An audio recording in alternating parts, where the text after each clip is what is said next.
everybody. My name is Caitlin White, and I'm the Youth Services Librarian here at the Newbury Town Library. I just want to welcome everybody for coming. Thank you for coming out, on a rainy day. So easy to stay home. I've been wanting to do a program like this for a couple years now.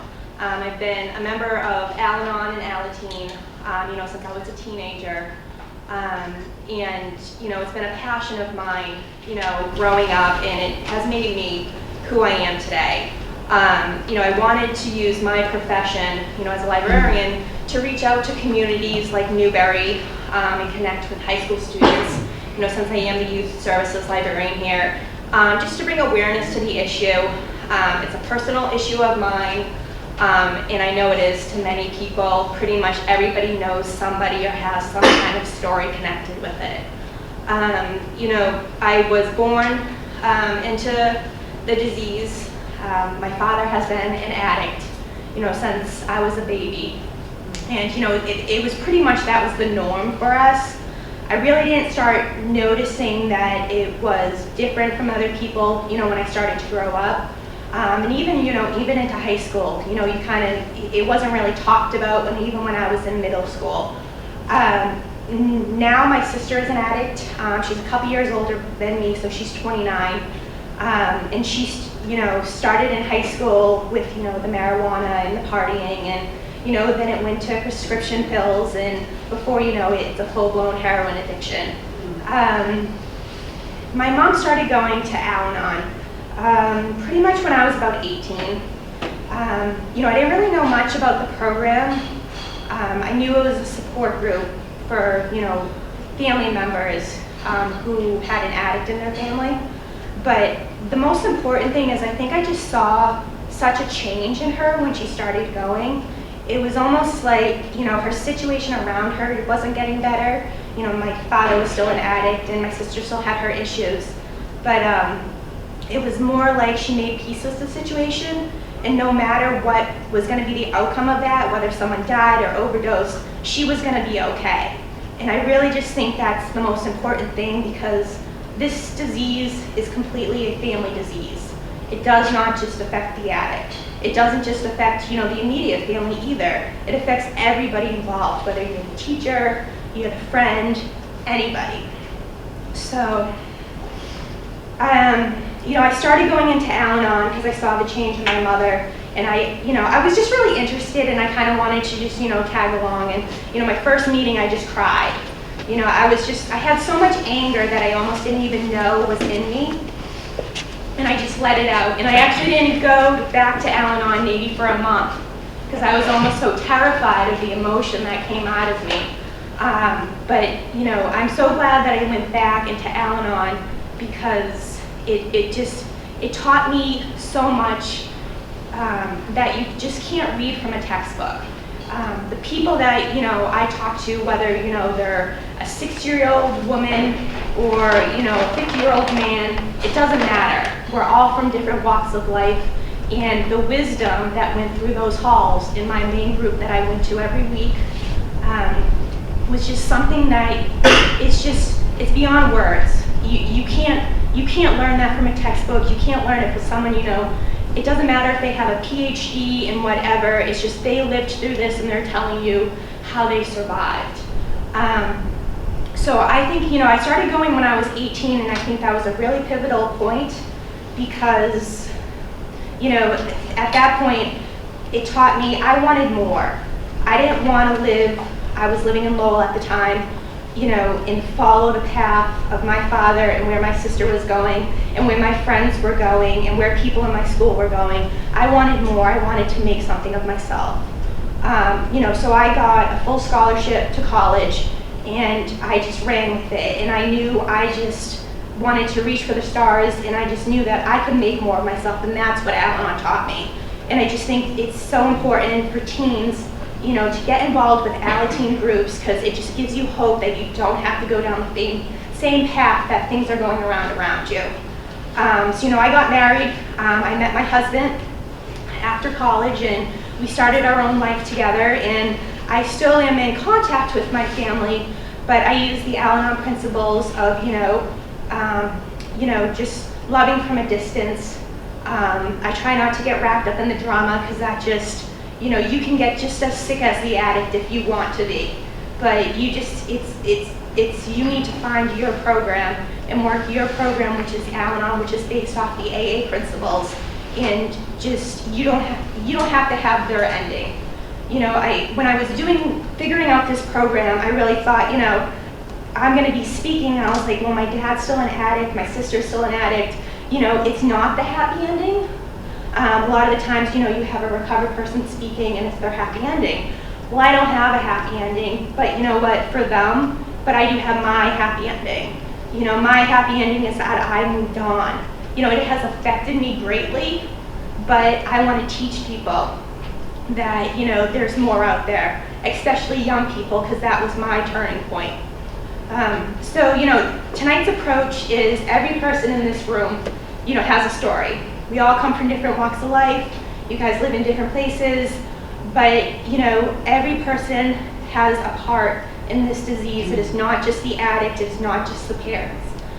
Whether, you know, you're just someone who wants to learn more about the topic, whether you lost a son or a daughter, whether you're struggling with the disease, whether you have it in your family, whether you have a friend, it doesn't matter.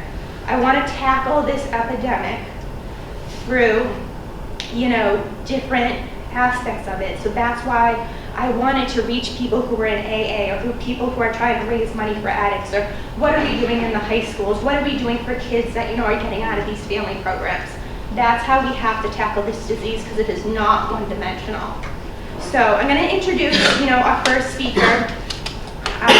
You know, Tom Knight is a person, you know, in recovery. He's been, you know, involved in the AA process, and he's going to tell you a little bit about himself and his story. And I just hope you guys have a great night, and welcome to the Newbury Town Library.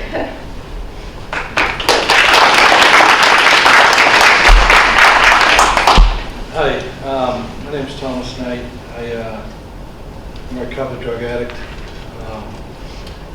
I grew up here in Newbury, in a good home, with a great family, with every opportunity in the world, really, to do. You know, I could have taken any path. I chose, you know, I chose a rough one for sure. You know, typically in high school I started out like everyone else with some marijuana and some drinking, and then, you know, I moved into cocaine, that made drinking funner. Then I moved it to, you know, opiates and benzos so I could go to sleep after the cocaine was gone, and then I moved to just opiates because it felt good. I wouldn't say that I didn't fit in. I wouldn't say that I didn't have friends.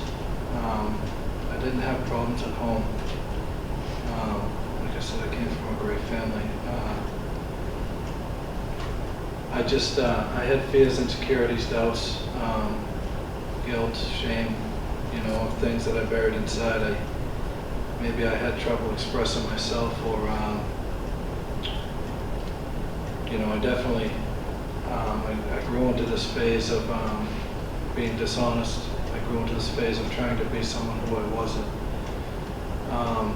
Trying to carry this facade or this appearance that of who I thought that people wanted me to be, or who I thought I wanted to be. What made me feel like I was above the rest. You know, it got worse and worse and worse. I went from, you know, I dropped out of high school, I started working, I continued to party. You know, a weekend warrior turned into 3 days a week, turned into 4 days a week, turned into 5 days a week, turned into a heroin habit that, you know, I had to chase on a daily basis just to keep my head above water and stay from being sick. Throughout all that, you know, I lied to everyone. I cheated, I stole anything that wasn't bolted down. You know, I actually got quite an impressive record, you know, because of that. You know, I lost my license for 15 years. You know, wreckage. And all the while, you know, you know, I didn't see the magnitude of it. I didn't, what I definitely didn't see is what I did to my family. I thought I was just hurting myself, like if I'm doing like I'm doing, but what I was doing is torturing my loved ones. Time and time again, you know, I did, I actually did, you know, a few years here, incarcerated. You know, 6 months turned into a year and a half, turned into another year, and then turned into 6 months after that. I just, I kept going back, and I was okay with that. I was beaten to the point where I was hopeless. There was hope for me.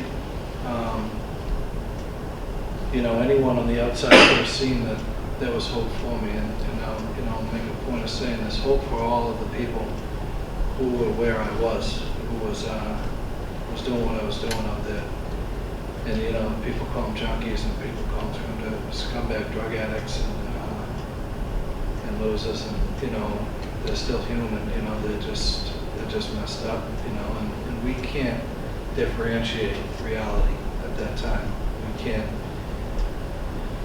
We can't see truth. You know, everything is a lie on top of another lie on top of another lie to get what we want. You know, we're out there manipulating what they're, and what we see as in survival. So you know, through stints in jail and detoxes and programs and all of this, you know, and with my family by my side through all of it, at every court date, at every you know, every release, at you know, all my visits, everything, supporting me in the best way they knew how. Nothing worked. I'd go to jail for 18 months, and I'd come home and I'd be high and drinking and a mess in 4 days. I couldn't, you know, I could not do it. Amongst all this, you know, I had 3 boys, beautiful boys, throughout all these years, you know, these 15 years of struggle with 2 different women, and I was an absent father, you know. I was not there for them. You know, now they're 11, 9, and about to be 11, 9, and 3, and I was just an absent father. You know, I went weeks, days and weeks without even thinking of them because I was too worried about how to get outside myself, how to feel okay, how to be okay, and have what I needed.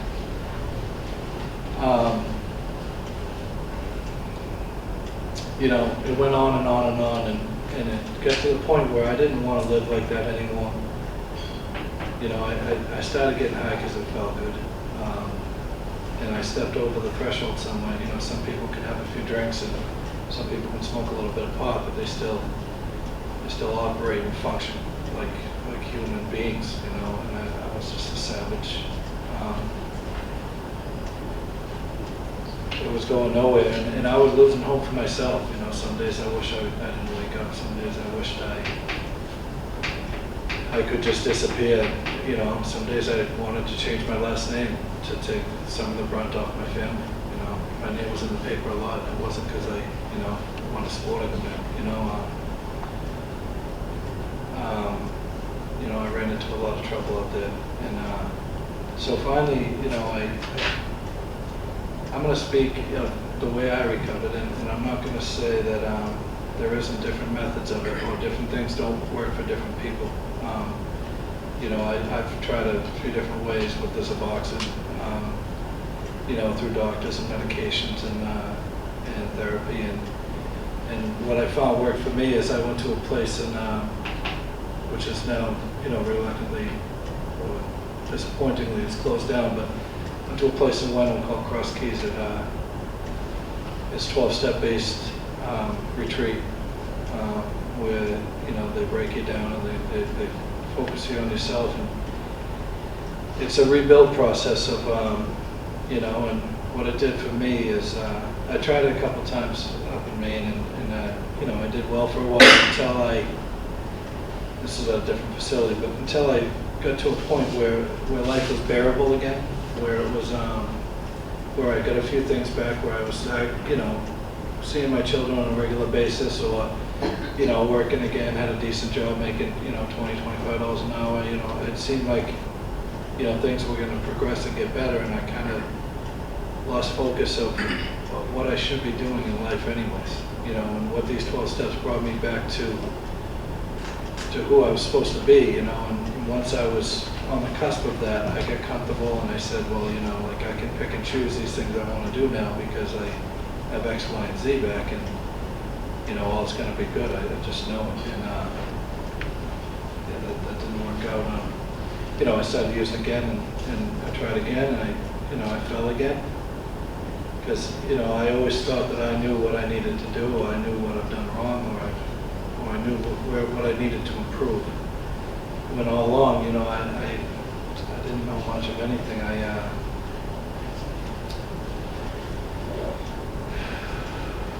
What I needed to do is take suggestion. I needed to listen. You know, I needed to,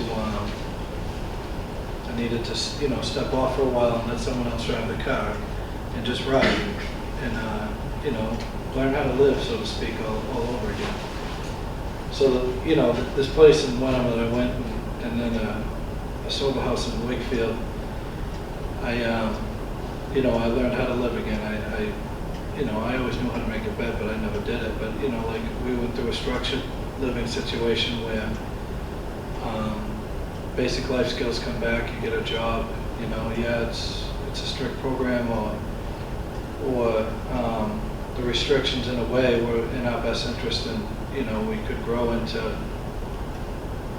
who we were supposed to be, and just slowly, you know, step back into society in a positive manner, in a helpful way. You know, like I said, I was an absent father. I was a liar. I was a cheater. You know, I was a thief, and you know, I hurt a lot of people in a lot of different ways. You know, today not so much. You know, today I'm there for my children. If I tell them I'm going to do something for them, I do it. If I tell them I'm going to be there, I'm going to be there. They can count on me. You know, I would hope that I'm a loving son to my mother. You know, I honestly believe that I'm a good son to her today, and I'm a good sibling to my sister and my brothers and my other surrounding close friends and family. I'm present. You know, I try my best to be rigorously honest.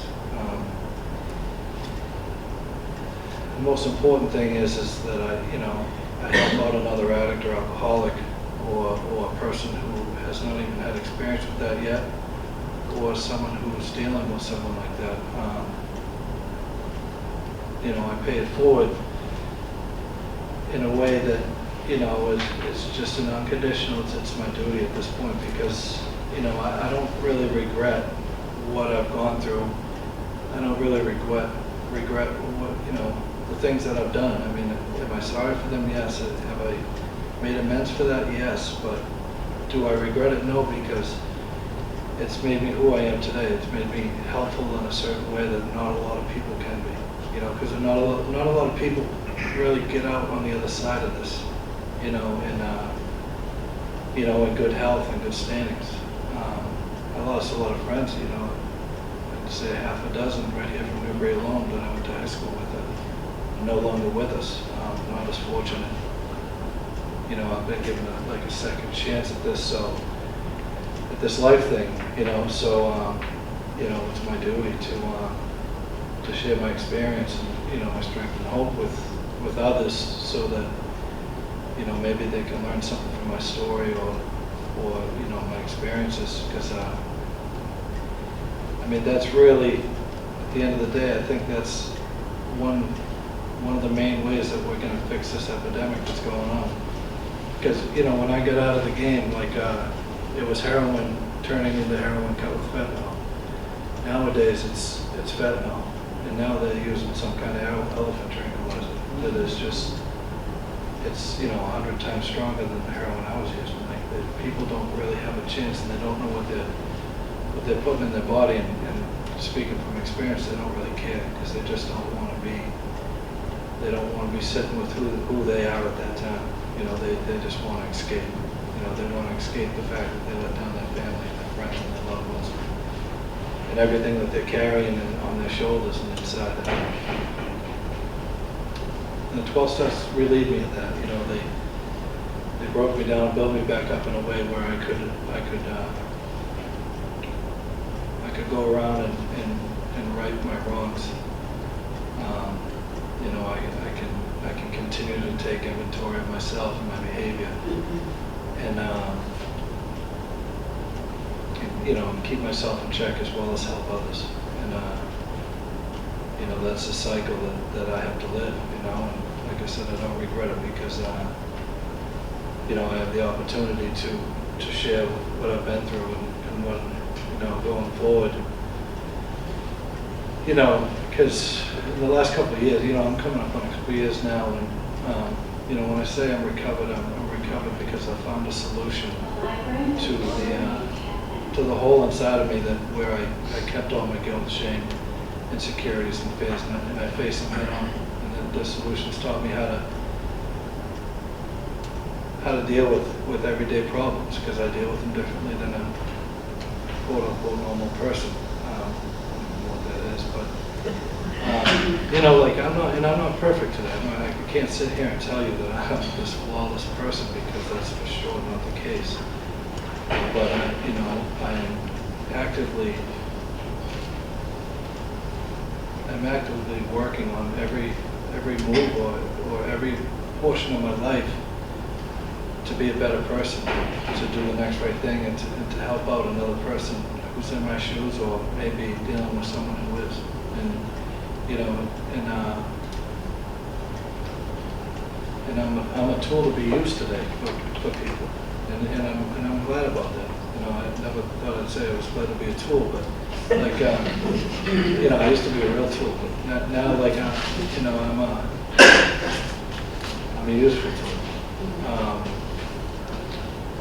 So the way that the biggest way I see this thing coming back and starting to correct itself, which we can't control what's out there, you know, but we can only provide each other with the information that's out there that we have on this table, and all these different people here who have different experiences, different approaches from it. You know, like I said, I will speak to the 12-step approach because that's what got me well, but you know, we have to get together. We can't wait for someone to do it for us. We have to get together and really and share everything we know with each other, so we can all have all the information and bring it to other people. And, you know, it's just like the disease of addiction is spreading. You know, that's how we have to fix it. You know, we need people helping people who in turn get well to where, say, maybe I am today. And then, you know, say I help 3 people in the course of the rest of my life. Those 3 people help 3 more. And, you know, you can see the tree growing in the disease, you know, and it's going to be tough. It's going to be tough, and, you know, a lot more people we're going to lose, unfortunately. Last year, you know, I had a wake-up call. I was getting right around to the point where I usually got in recovery, where I was getting comfortable. I was feeling good, and I had some things back going, you know, on the ups for me. And you know, I found my roommate, you know, dead in his bedroom, February 15th at 8 o'clock in the morning, when I was waking him up for work. And I, you know, I took 2 steps back and I said, "Holy shit! Like, this is real, you know. This isn't something you read in the paper, or this isn't something that you see on TV. It's right here. It's on your street. It's in your backyard. It's in your school, you know." And, you know, if I could say one thing to the younger crowd in here today, like, don't hold things in. You know, if you feel like you need help or something's bothering you know, speak up, because we don't know what's going on with you. You know, we don't know how to help you if you don't tell us what's going on. You know, I know I held everything, and I was a sealed bottle my whole life, full of stuff. And you know, if I shared that with people, you know, who cared about me, or even people who just knew how to help me, you know, maybe things would have been different. Who knows? But you know, I'm gonna leave some time for some other people here. But you know, thanks for having me here today, and thanks for letting me speak. And if you guys have any questions, feel free to approach me after. Thanks.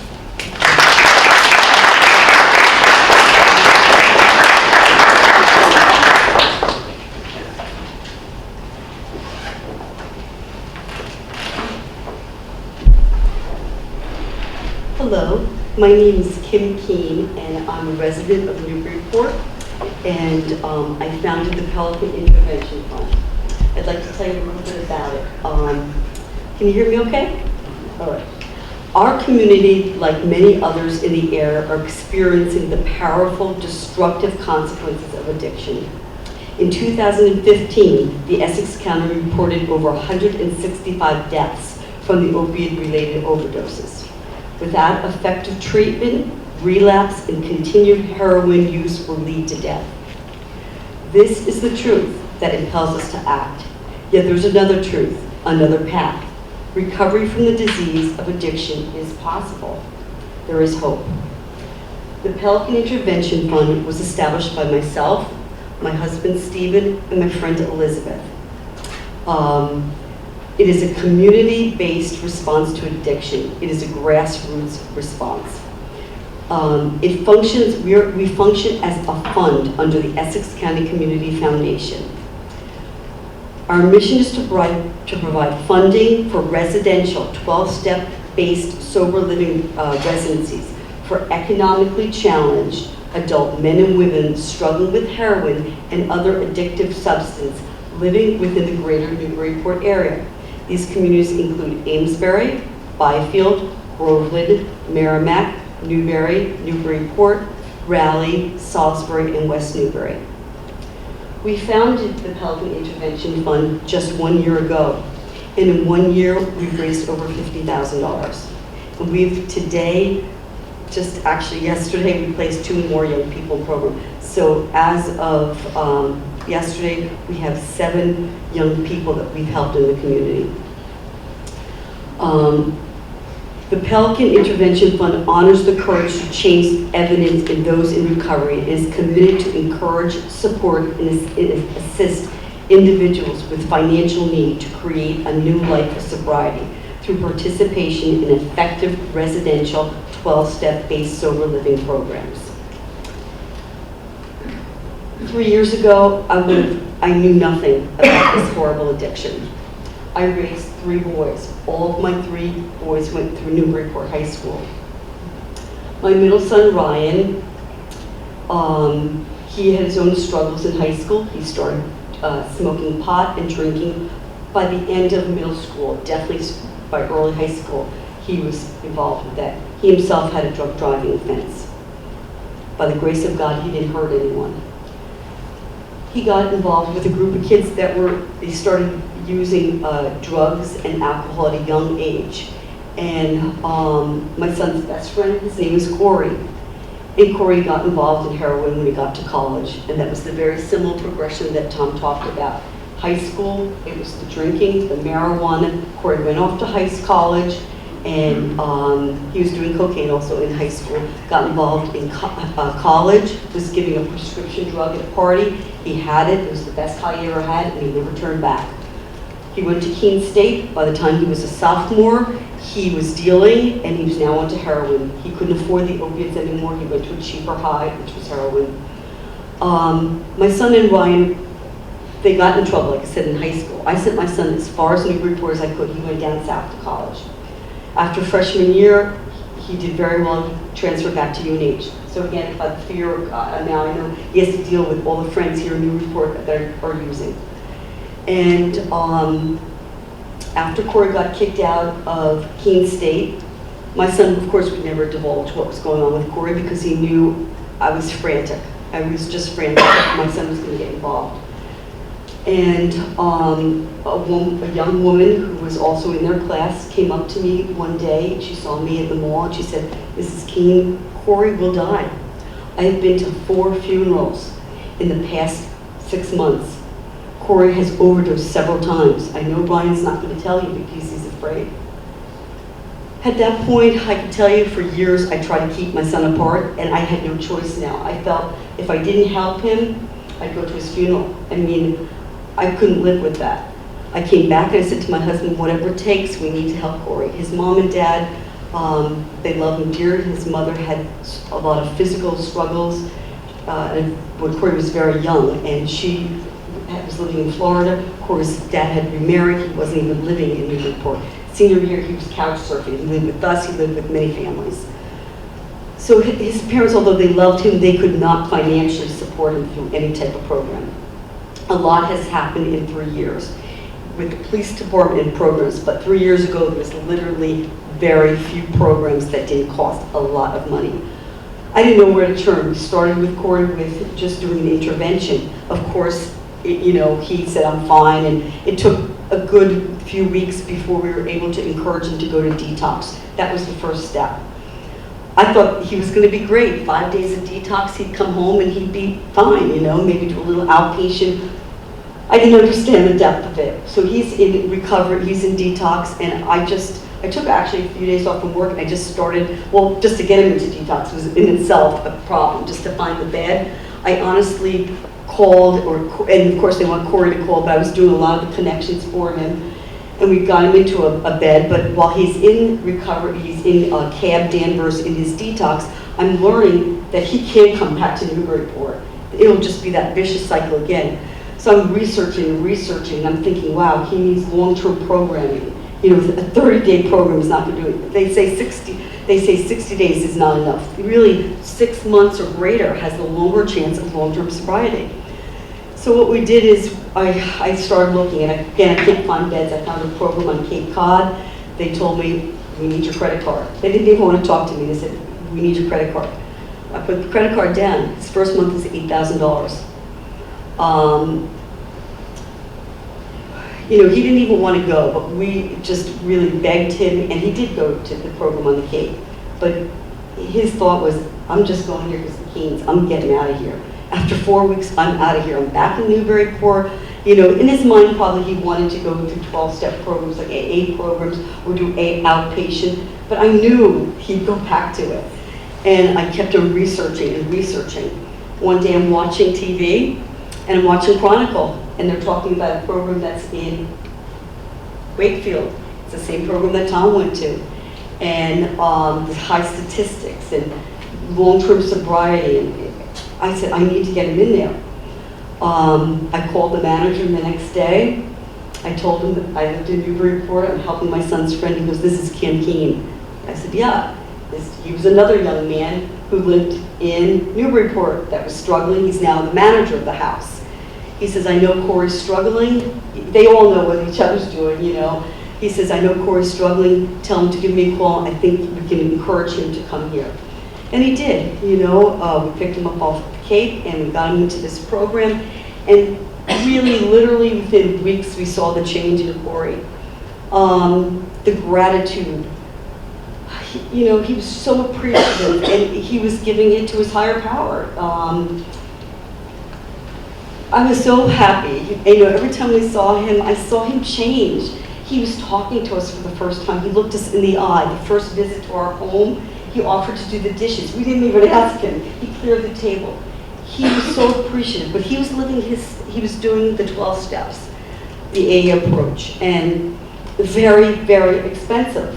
Again, $7,000 usually the first month where, Tom went, and they give some scholarships, but most of these families can come up with the money, and there's very few kids that, can afford this. Their families can afford it. And even in Newburyport and Byfield, we have families that are struggling financially because they might have put their kids through 2 or 3 times through programs. Or maybe their parents are struggling with this addiction.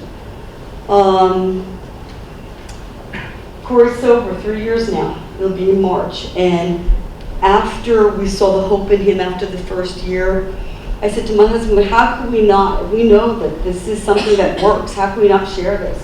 So I'm very spiritual. I go to the IC church, and I went to my pastor there and I explained my mission, and he opened us with open arms. He wanted to help, and we spoke at every mass, and they did collections for us, and we spoke to young people during confirmation classes, and that was just the starting point. And from there, I'm reaching out to every faith-based church in the greater Newburyport area. I speak to ministers, rabbis. I go to meditation, to yoga studios. We're receiving grants, but this is grassroots. We're helping. This is a community epidemic in every community in America. And really what we're doing is it's not my son is struggling, but you know what, almost everyone in here, if you don't know, you have you have someone in your life who's struggling with this. It could be a next door neighbor, it's a family member, it's a co-worker, it's an epidemic. And I'm proud of what we're doing, and I'm just trying to really spread the word every day. I talk to people, and you know, what we're doing too is like, Corey went to the same program that Tom did. Well, now Corey's sober 3 years, so now he has hope, not only to that family who's maybe hiding that secret because they don't want their family members to know. They see the hope because I'm sharing this story, and Corey's out there showing hope to all those other kids that are addicts right now. That Corey said to me in the beginning, he said, you know, there were so many kids in Newburyport that I went to high school with, and I used to see that they were worse addicts than me, you know, but I saw some of them that had gone through this program. I said, oh my gosh, there is hope for me too. And that's what we're really trying to do, bring education, fundraise, to get these kids through a program. And we desperately need help. I mean, it's not just financial, I need workers. I mean, I have so much on my plate, just like yesterday, trying to get a kid into a program. You know, the police department, they can't even find beds for these kids. I mean, honestly, from yesterday morning till today, you know, just trying to follow this kid along, and after the 5 days in detox, I'm hoping that he will accept, you know, our offer. I had him actually as a foster child at one time. So this young person is really very special to me.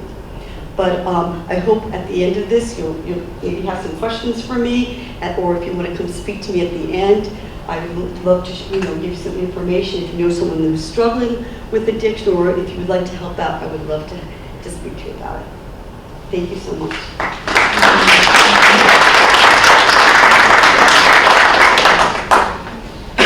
All right, so I had the privilege of meeting Terry Rail, who's the science teacher at the Triton High School.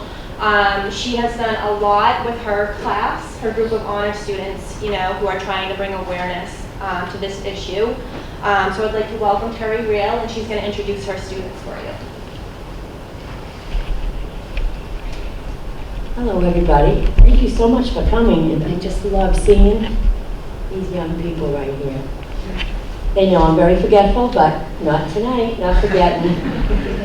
And by the way, they're not all honors, but that's okay. Oh, They're all awesome. They're all awesome. Anyway, I want to introduce, this is I teach at the high school. I teach anatomy and physiology. I have a love for teens, all of them, and they know it. This particular passion I have really was rooted a couple of years ago. Thank you. My friend Pam, I hope you meet her. She knows. I really felt called to this, had no idea. I did not, nobody died in my family or brought up in my family with the heroin. That's not what pushed my passion. Although I did lose a niece while we were doing it last year. So there was no coincidence. I really, really believe in health education. I really believe that we all have to open up. And I say to the kids in the very beginning of the year, I fought to get that heroin thing going because they are the ones, the young people sitting here and out there, they're the ones who are going to take care of this problem. This is from my perspective as an educator. I've told them all, I'll be in a jerry chair, I'm 60, and you better be feeding me chocolate. But they do, they have the best idea. So this is a student-led thing, and I'm gonna introduce Ben Aramo, who's heading up this year concert and so forth. I think he'll explain it to you. It's student-led, so I'm gonna turn it right over to him because it's about them, these kids. Thank you.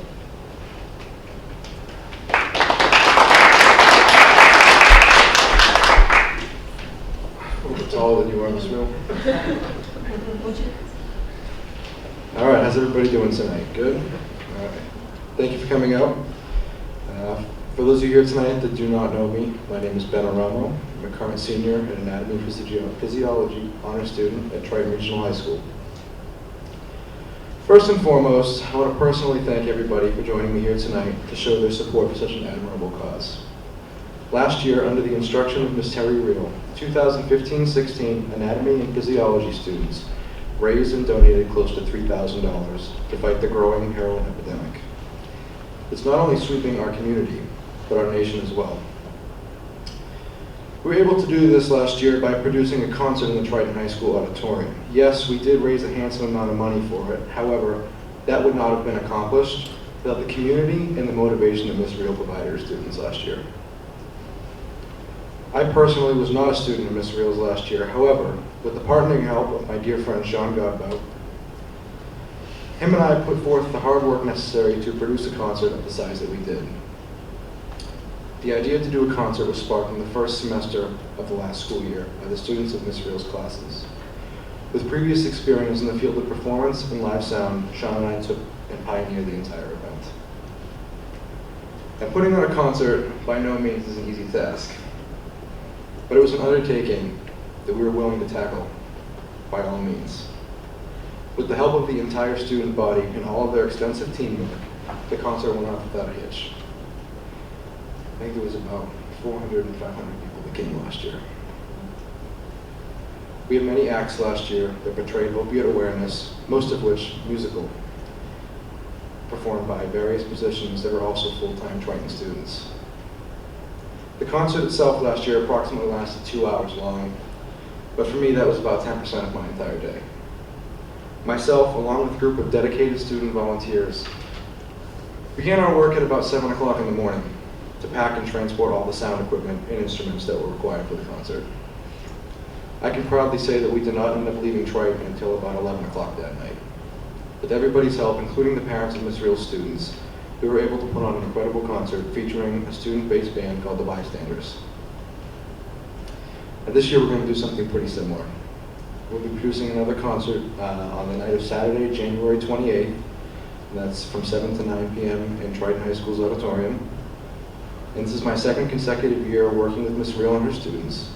And I can proudly say that we are all working as hard as we can in and outside of school nonstop to put on another smooth concert. With the help of my peers, especially those that are helping me firsthand, such as my dear friends Sean Godbout, Andrew Bessatoro, Jessica Atkinson, and of course Ms. Reel, I am confident in saying that this year's concert will be bigger, better, and more successful than last year's by many means. And I personally want to thank each and every one of you for coming out tonight, and I hope to see all of you at the concert on January 28th. And I'd like everybody in this room to join me in a small round of applause for Ms. Terry Reel for pioneering a brand new unit on heroin and opiate addiction and fighting an upward battle with everybody that's going against it.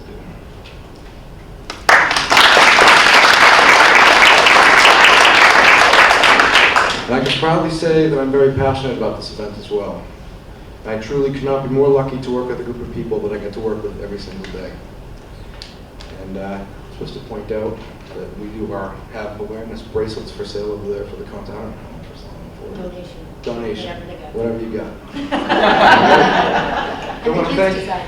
So thank everybody for coming out once again. My name is Ben Aramo, and it's a pleasure to be speaking. And I'd like to now introduce to you Triton Anatomy students Sean Godbout, Taylor Penham, and Rachel Lees.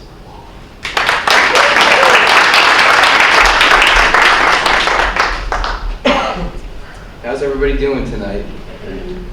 Good. I'm so glad that everybody came out to learn a little bit about this really, really important cause. So I'm going to teach you guys about the reward pathway of the brain.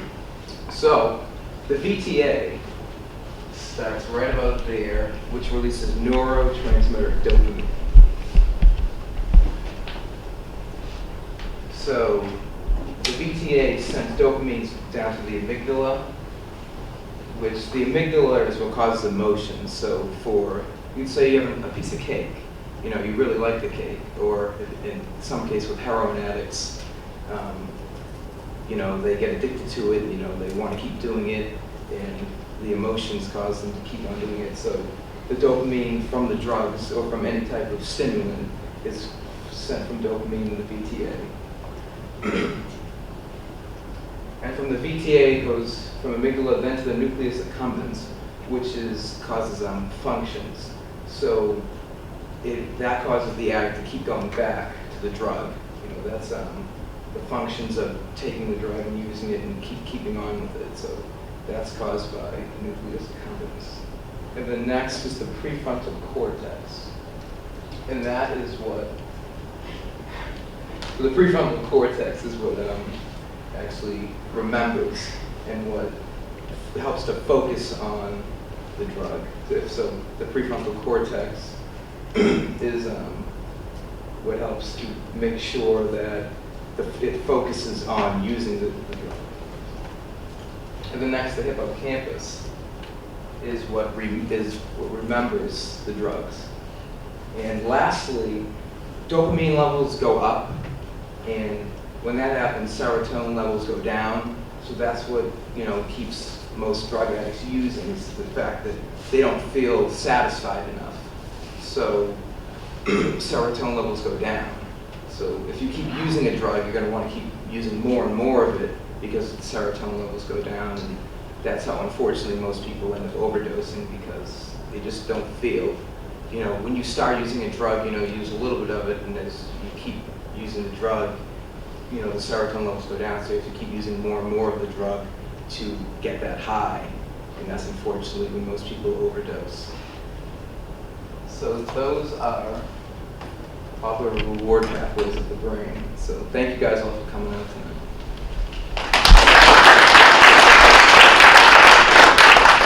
And now we're going to play the video, just to give you guys a little bit of an idea from last year's concert. So I hope they'll see everybody there.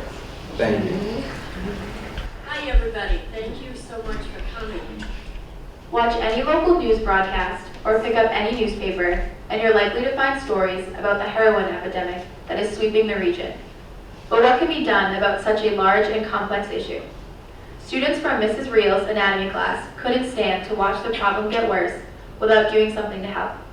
Last summer, I was really, I'd say obsessed with this whole crisis, this whole epidemic, and I couldn't go by the TV without looking at the news and all that's going on with the opiate epidemic. So I began to create lessons. So one of the students said, how can we possibly help with this huge problem? The kids developed an action plan. That action plan was to fundraise and to increase awareness. So here we are. Oh yeah, I think I'll go to Boston. I think that I was tired. I think I need a new town to leave us all behind.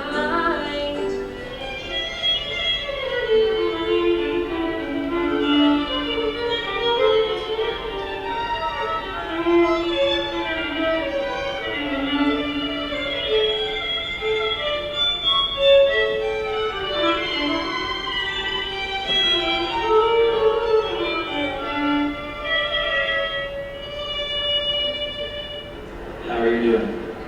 I miss you so much. Think about you every day. We've had good times and bad times, but lately the bad outweighed the good. There are a lot of things I love about you. First of all, you know me and make me feel nothing. How are you? Have you been happy? It's been hard. I know you didn't get what used to happen. I live with the rich, I live with the poor, I live down the street, and maybe next door. My power is awesome. Try me, you'll see. But if you do, you may never break free. No longer can we refer to addicts as junkies under the bridge. Heroin users can be your family, friends, peers, your doctors, lawyers, and teachers. It has more than just one face. In order to end this epidemic, we must first end the stigma on what we expect the victims and addicts to look like.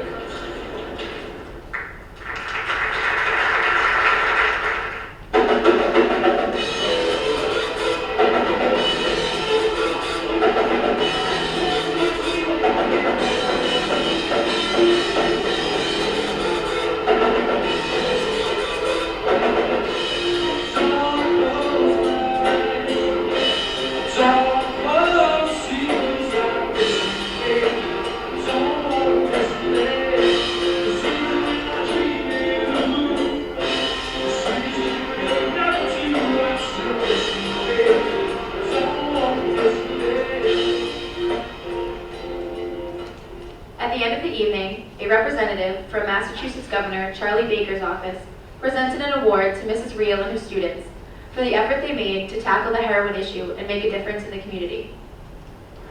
Programs such as these will truly make all the difference moving forward.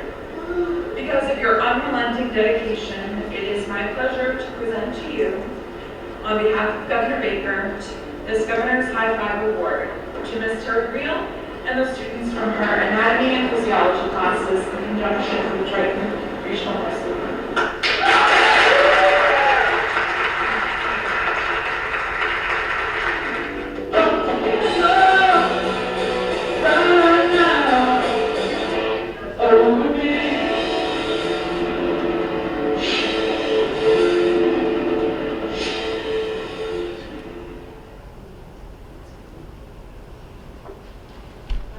So wasn't that amazing? I was shocked,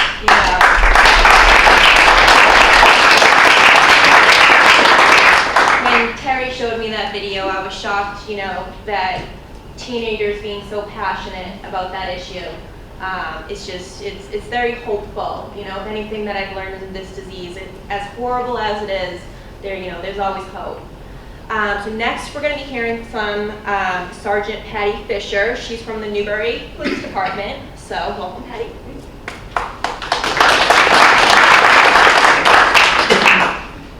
Hi, thank you guys for having me. As she stated, my name is Patty Fisher. I'm a sergeant with the Newbury Police Department, and I've been a police officer for the town for 13 years, coming up on 13 years. And I'm no different than anyone here. I've dealt with this issue personally. I have a very close friend who lost her only son to an overdose. We had been in recovery for 2 years, and his relapse took his life, along with a friend of his as well at the same time. I have children, 18 years old and a 7-year-old. So I deal with it personally, but I also see an impact professionally as well. Of course, with the crisis, the epidemic that's going on, even in our community of Newbury, we see an increase in crime. That's a no-brainer. We see an increase in thefts, breaking and enters of house, breaking and enterings of cars, larcenies. We're called for services to homes. Our medical calls go up. I can say that in the 13 years of being a police officer, in the last year and a half, I've been to more overdoses than I have been in my whole entire career. That's how fast this just saturated everything. It came out of nowhere to that point. So aside from the increase in call volume, the increase in crime, I think from a law enforcement point of view, one of the biggest struggles that I have as a compassionate human being, I mean, everybody who goes into law enforcement starts out because they care about people, is the way the system is set up right now. You've got really good people making really bad decisions because of addiction.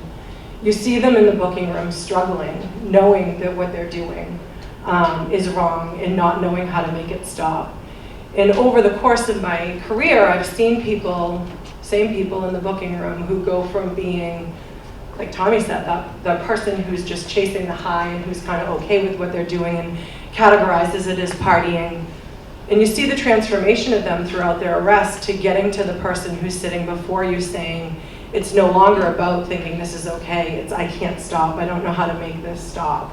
And they don't know how to stop committing crimes to get what they want because, like he said, they're not seeing the hope that's around them, they're not seeing the resources that are around them, and they're feeling like hopeless individuals. And that's really difficult, and I think that's where these crimes are different than the other kind of categories of crimes that we investigate and we look into, and where the kind of compassion is bigger. And as far as the system is concerned, we're getting better. We used to only be able to take people into protective custody if they were drunk on alcohol. So we would get called to a scene. There was either a crime that took place or didn't, so we could arrest or not arrest.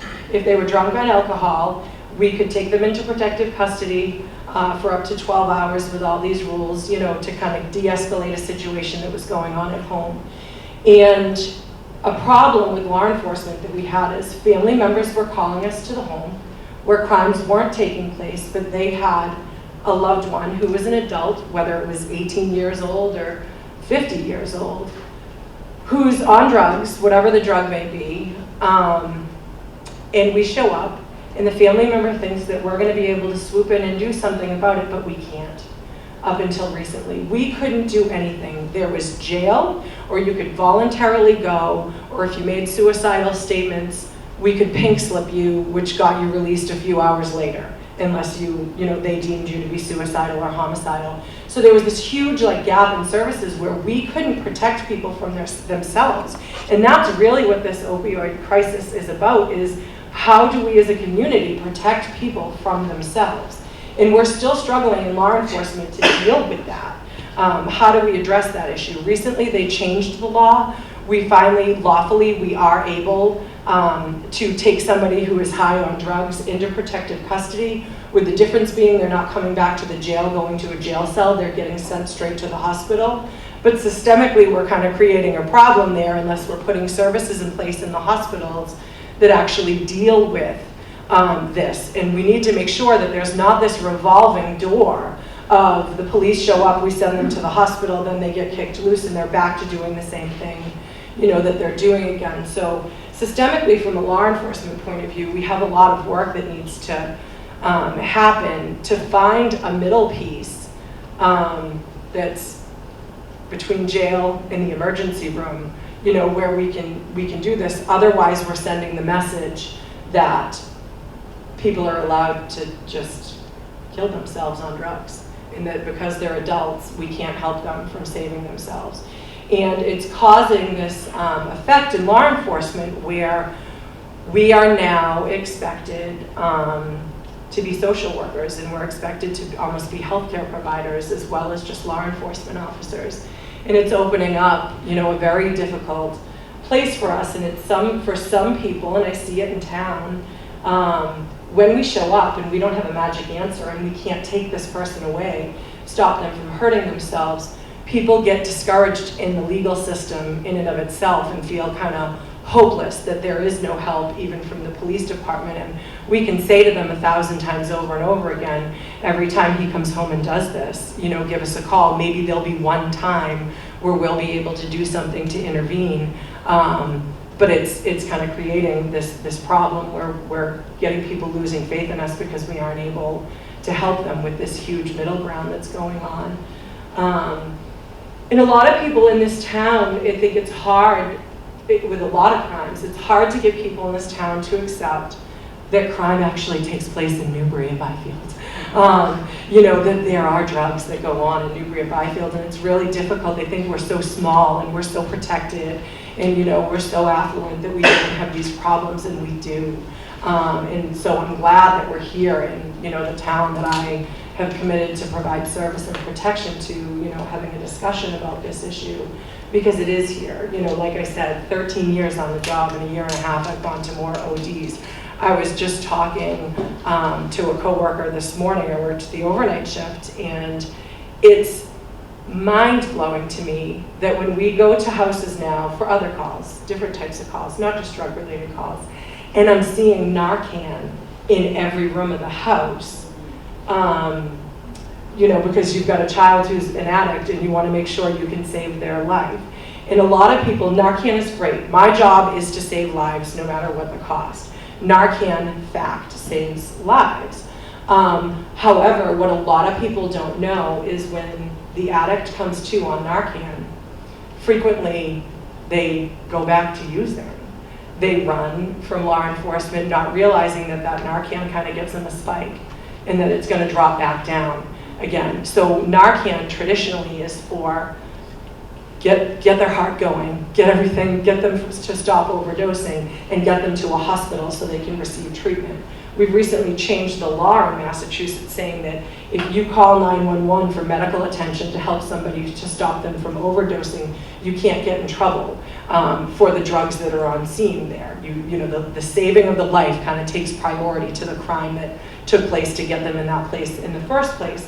And we're not really seeing that effect. We're still seeing people take off, after they use Narcan, or they're looking at it as a lifesaver, like this is built to help them continue using safely, to keep them from saving their lives. Like what happened to my personal friend, we see a lot of overdoses take place when people actually do start to go into recovery and they kind of cut back on their use, and what ends up happening is they stop, they go into some sort of recovery, and then the first time they fall off the wagon and they start to use again, it's not like alcohol, or, where you start drinking and then you get yourself sick.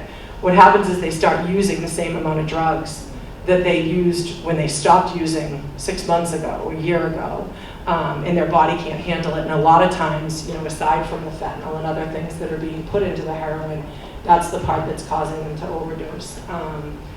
So it is, it is a problem that we see, obviously, on the law enforcement end, even in a town, like Newbury. And I think for the treatment and recovery and things, I think we're starting to kind of get things in place and put the programs there. But if there's nothing that mandates people to get into those programs once they become available, we still have some legal work that needs to take place as to what we can force people to and what we can't force people to. Otherwise, they're going to be allowed to continue to make poor choices for themselves that are putting them at risk.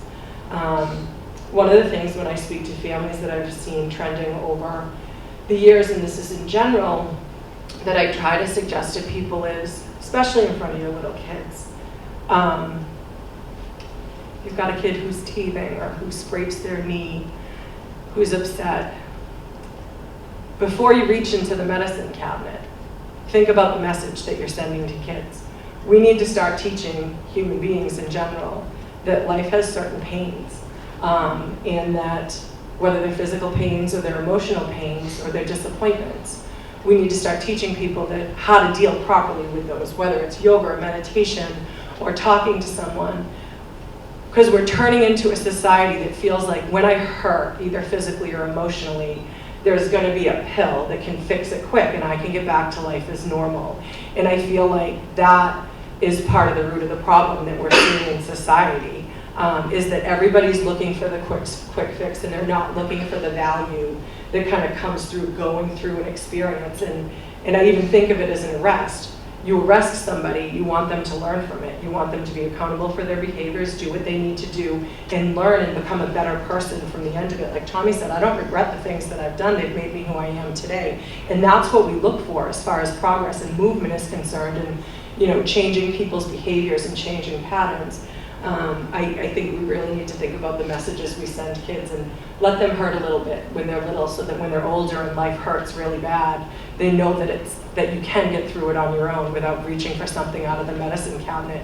If you look at the statistics, sale of pain medication, simple over-the-counter pain medication over the years has skyrocketed, is through the roof. And that, for me, that's really where it begins. It begins with people thinking that they can take something silly like aspirin and pain medication, and then that doesn't work, and then they start switching it and they start experimenting with things.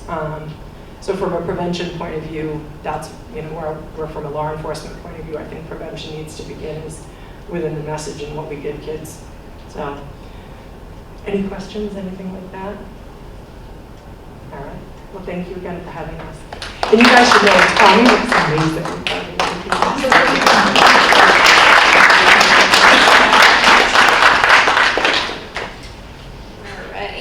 So our last speaker, before I mention that, I just want to, because I was supposed to say in the beginning, but I forgot. We're going to be having a discussion at the end of the program. This portion is not going to be filmed, just for the sensitivity of the subject and if you guys have questions.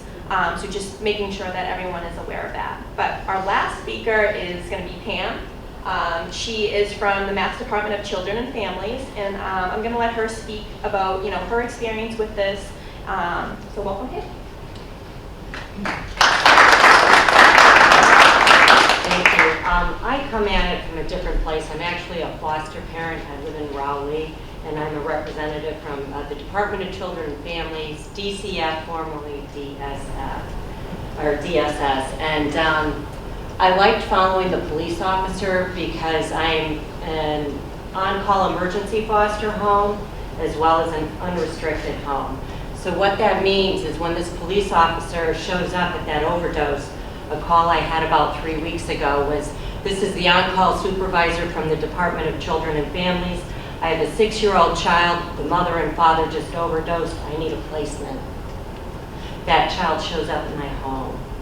Right now I have 3 kids in my home. I see the bus driver here, so don't tell him.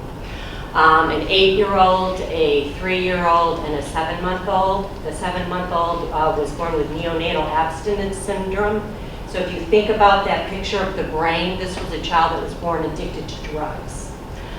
Very common. I have taken drug-affected infants home and help them to detox. So my message here is I don't know anyone personally affected in my immediate family by the opioid crisis. We got involved in foster care similar to the Pelican Project that our church challenged us to put feet to our faith. My babies are 22, 24, and 26, and all went through the Triton Regional School System. I love Triton. And when my middle child was graduating, we decided what to do with those empty bedrooms was to fill it with children. So I see kids out here, if you're seniors and you're graduating and your parents are wondering what to do with that bedroom. Right now, the need is desperate. You've heard what's going on, and there are children.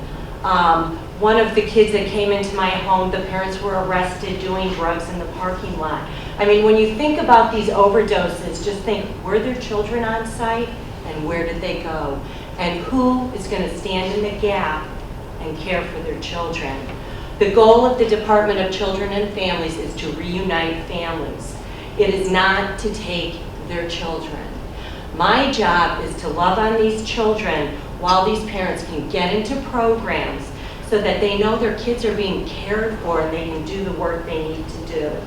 Unfortunately, for parents that don't recover, there's another path that those kids go down. I get to meet the parents. I get to write notes to the parents.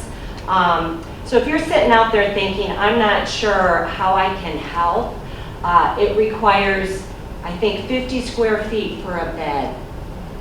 Do you have 50 square feet? Do you have a heart? Do you have, enough time in your life to bring one of these kids into your home? And for these young people, these kids that are born addicted to drugs, I mean, I really don't know what path they will walk, but you guys are going to be caring for them as they get older. So there's so many arms to this, and there's just so many different things. The department needs emergency homes. What that means is the child comes to you and they leave the next morning till they can find a longer term placement. Could you take a child for 24 hours, for 48 hours? Could you provide respite for a foster home so that when I go on vacation, there's a licensed home that could, watch the kids that are in my care? Do you have more time where you could consider being an unrestricted foster home? You can work. They will help with child care. There's pretty much, there's a lot of reasons people think that they can't do it. The need is so great that we've had emergency placements from New Bedford. That means a social worker had no home but the one in Rowley and drove that child to Rowley and came back the next morning at 9 a.m. to pick him up. There are kids, we're Merrimack Valley, so our area covers from Haverhill to Salisbury, and right now there's not an open foster home, meaning if a child in our area comes into care, they could be farmed anywhere in the state. They could end up in Springfield, so that means they have to leave their communities, they have to leave their school, and the department really wants to keep their kids close to home. They want to keep their, support network there. So I am here just to kind of bring another face to this, and I think it's a way that as a community we really can help. We can help care for their children so that the people can get the help that they need. So I have information back there, and I would love to talk to anybody that would like to hear more about what the department does and how you might be able to support from that side of it. So I did my best not to overwhelm us with information and all the different aspects, but this illness is there's just so many aspects on the way that you can go around it, and this can be one of many programs because there is still so much more information out there. So there's information back there. If you didn't see something that you're interested in, there's still information out there. So we're going to open it for discussion, so please, if you have